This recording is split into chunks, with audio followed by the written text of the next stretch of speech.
অনেকেই আমাদের এই কাজ দেখে হাসাহাসি করেন। রাস্তার ধারে আমাদের কাজ করতে দেখে আড়ালে কিংবা সামনে অনেকে অনেক কথা বলেন। কেউ ভাবেন এটা সস্তা প্রচার, আবার কেউ এটাকে নিছক পাগলামি মনে করেন। সত্যি বলতে মানুষের এই তুচ্ছ-তাচ্ছিল্য মাঝে মাঝে আমাদের মনে কষ্ট দেয়। আমরা তো নিজেদের কোনো স্বার্থে এখানে আসিনি।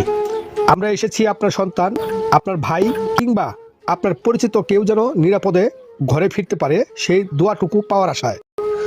যারা হাসাহাসি করছেন তাদের উদ্দেশ্যে শুধু একটাই কথা, আমাদের এই পাগলামিতে যদি একটি প্রাণ রক্ষা পায় তবে সেই সার্থকতা আমাদের পাহাড় সম অপমানের চেয়েও বড়। পৃথিবীটা হয়তো সমালোচনা দিয়ে ভরে গেছে, কিন্তু ভালোবাসা আর সেবা দিয়ে আমরা সেটা বদলাতে চাই। আমরা বাপ বেটা যতদিন বেঁচে আছি মানুষের কল্যাণে এভাবেই রাস্তার ধুলোবালি মেখে কাজ করে যাব। আমাদের জন্য দোয়া করবেন যেন কোনো বাধা আমাদের থামিয়ে না দেয়। আল্লাহ হাফিজ। অনেকেই আমাদের এই কাজ দেখে হাসাহাসি করেন। রাস্তার ধারে আমাদের কাজ করতে দেখে আড়ালে কিংবা সামনে অনেকে অনেক কথা বলেন। কেউ ভাবেন এটা সস্তা প্রচার, আবার কেউ এটাকে নিছক পাগলামি মনে করেন।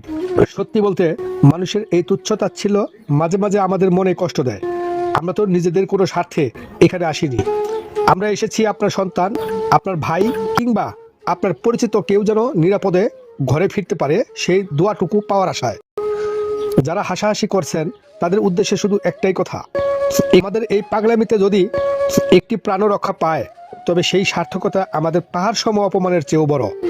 পৃথিবীটা হয়তো সমালোচনা দিয়ে ভরে গেছে, কিন্তু ভালোবাসা আর সেবা দিয়ে আমরা সেটা বদলাতে চাই। আমরা বাপ বেটা যতদিন বেঁচে আছি মানুষের কল্যাণে এভাবেই রাস্তার ধুলোবালি মেখে কাজ করে যাব। আমাদের জন্য দোয়া করবেন যেন কোনো বাধা আমাদের থামিয়ে না দেয়। আল্লাহ হাফিজ।